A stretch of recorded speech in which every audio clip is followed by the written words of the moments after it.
Moi j'attends qu'on ait une politique agricole relativement forte, profiter des derniers mois au niveau européen d'imposer des choses au niveau de l'Europe avec la présidence française. Et puis qu'en France, on est aussi, comme peut-être on l'a vécu ces derniers mois avec notre ministre de l'Agriculture, avoir des choses très pragmatiques, prendre les dossiers un par un et avoir une vision sur le XXIe siècle avec des enjeux qui sont forts comme l'énergie, l'alimentation et une réglementation qui nous ouvre un peu, qui nous sort des ornières qu'on a actuellement nous agriculteurs pour trouver des réelles solutions et de passer d'une agriculture où on contraint nos moyens pour arriver à une agriculture de résultats.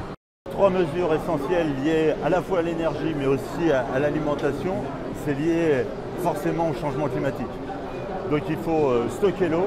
On sait qu'en France on aura pratiquement la même pluviométrie mais dans des moments différents. Donc il faut qu'on puisse stocker l'eau. Et ça il faut vraiment, c'est un enjeu prioritaire. Moi je suis beauceron, je sais quelle est la richesse de l'eau avec notre nappe de Beauce dessous. Et après les autres enjeux, c'est sur la réglementation. Il faut arrêter de raconter tout et n'importe quoi, non pas aux citoyens mais à l'opinion.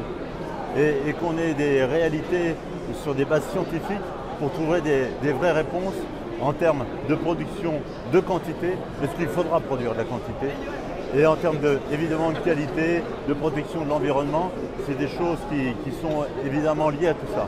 Et puis l'enjeu du carbone. La troisième chose, c'est le carbone. Il faut s'occuper du carbone.